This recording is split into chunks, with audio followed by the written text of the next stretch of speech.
Segunda Carta de Pedro, capítulo 1.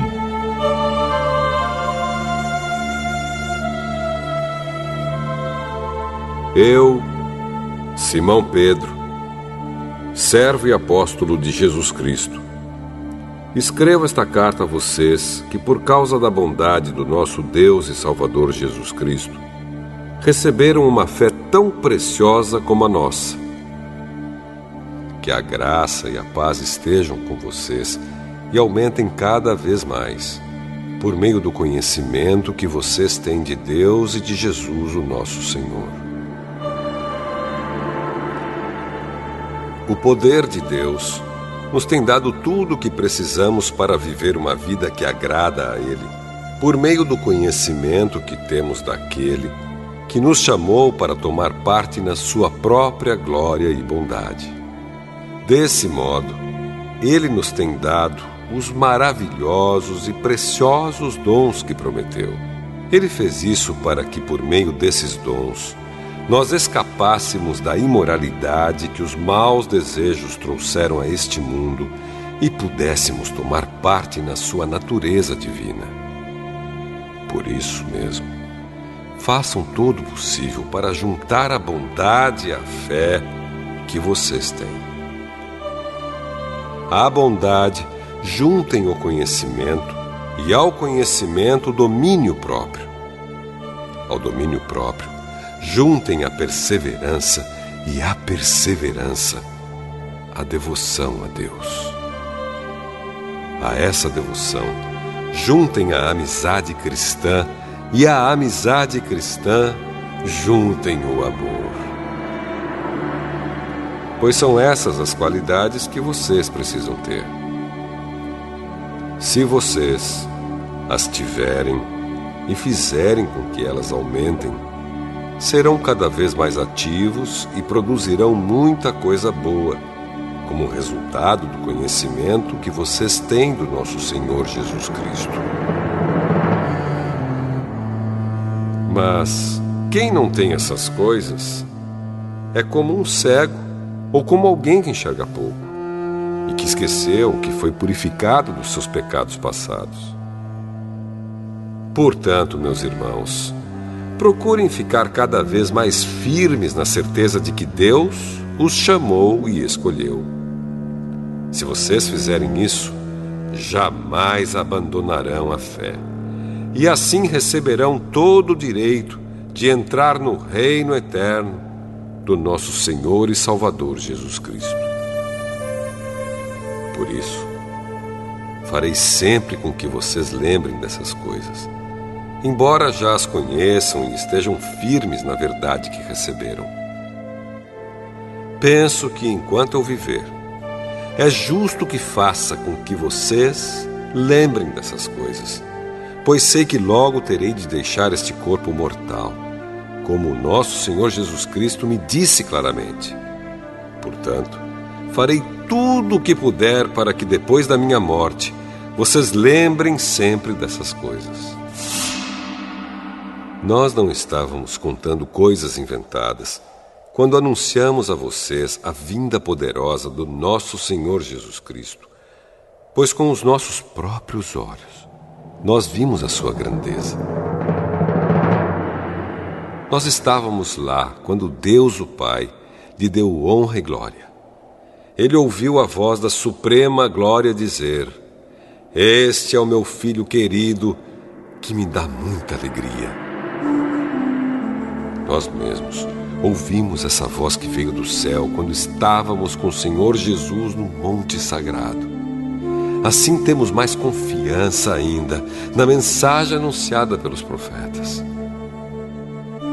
Vocês fazem bem em prestar atenção nessa mensagem, pois ela é como uma luz que brilha em lugar escuro, até que o dia amanheça e a luz da estrela da manhã brilhe no coração de vocês. Acima de tudo, porém, lembrem disto: ninguém pode explicar por si mesmo uma profecia das Escrituras Sagradas, pois nenhuma mensagem profética veio da vontade humana, mas as pessoas eram guiadas pelo Espírito Santo quando anunciavam a mensagem que vinha de Deus.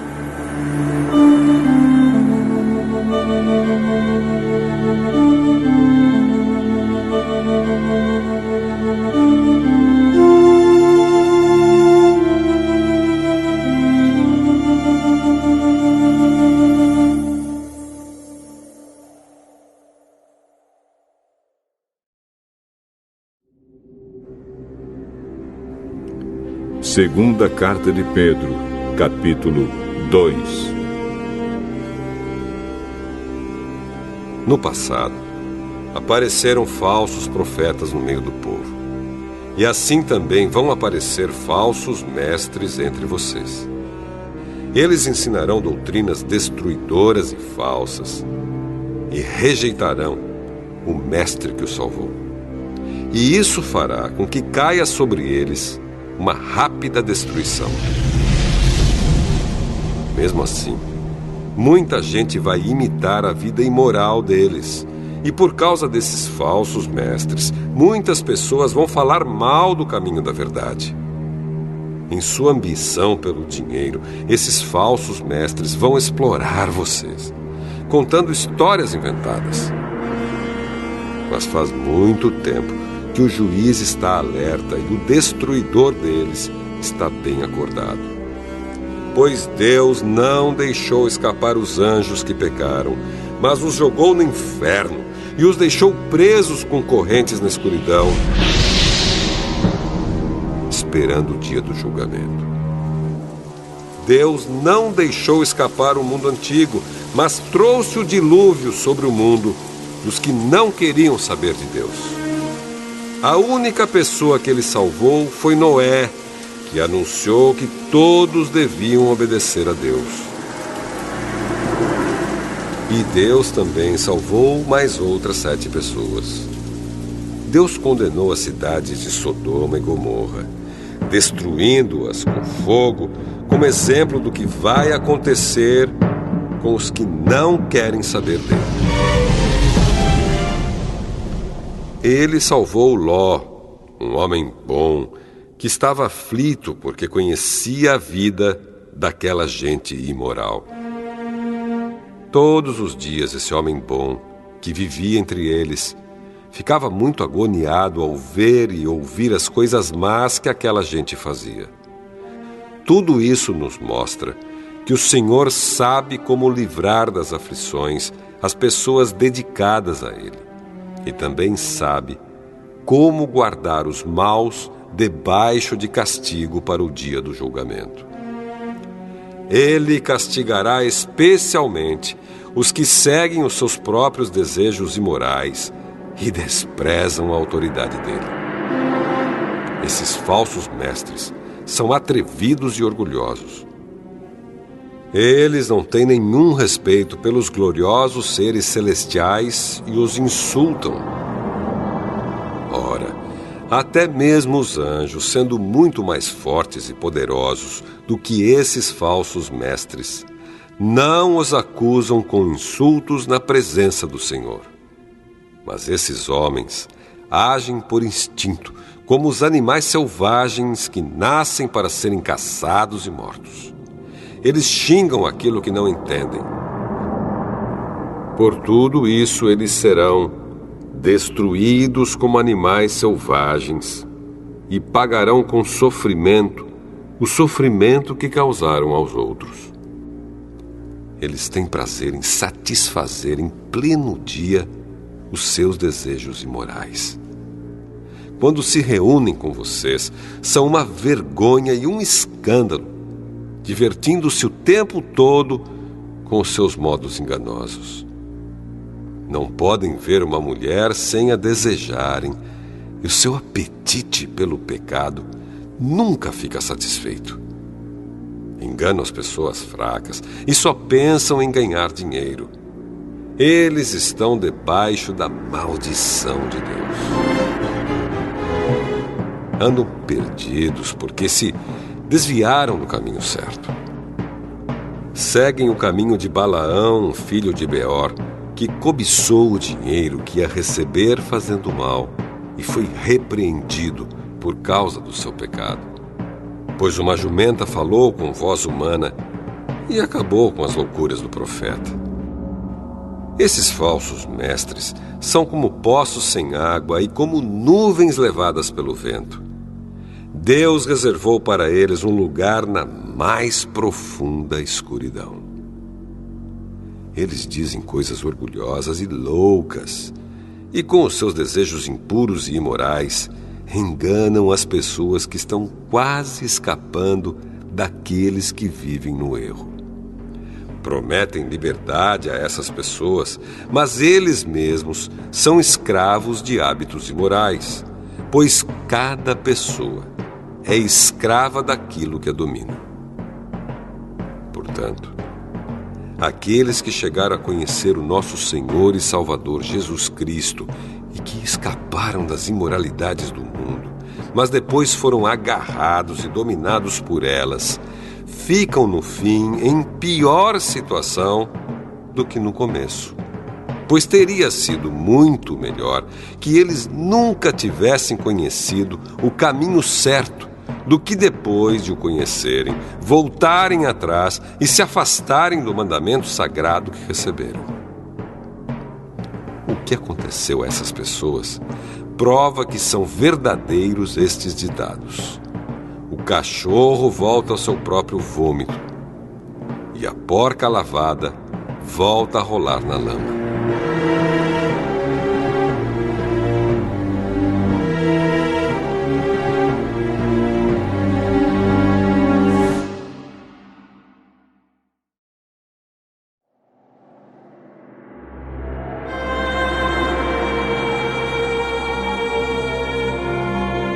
Segunda Carta de Pedro, capítulo 3. Meus queridos amigos, esta é a segunda carta que estou escrevendo a vocês. Nessas duas cartas, procuro despertar pensamentos puros na mente de vocês, fazendo com que lembrem dessas coisas. Quero que lembrem das palavras ditas há muito tempo pelos santos profetas e do mandamento do nosso Senhor e Salvador, que foi dado a vocês por meio dos apóstolos que anunciaram o Evangelho a vocês. Primeiro, vocês precisam saber que nos últimos dias vão aparecer homens dominados pelas suas próprias paixões. Eles vão zombar de vocês, dizendo: "Ele prometeu vir, não foi? Onde está ele? Os nossos pais morreram e tudo continua do mesmo jeito que era, desde a criação do mundo." Esses zombadores esquecem, de propósito, que há muito tempo Deus deu uma ordem e os céus e a terra foram criados. Esquecem que a terra foi formada da água e no meio da água, e também que pela água do dilúvio o mundo antigo foi destruído. Mas os céus e a terra, que agora existem, estão sendo guardados pela mesma ordem de Deus, a fim de serem destruídos pelo fogo. Estão sendo guardados para o dia do julgamento e da destruição dos que não querem saber de Deus. Meus queridos amigos, não esqueçam isto. Para o Senhor, um dia é como 1000 anos, e 1000 anos como um dia. O Senhor não demora a fazer o que prometeu, como alguns pensam.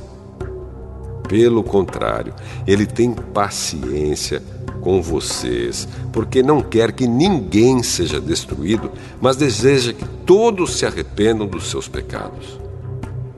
Porém, o dia do Senhor chegará como um ladrão.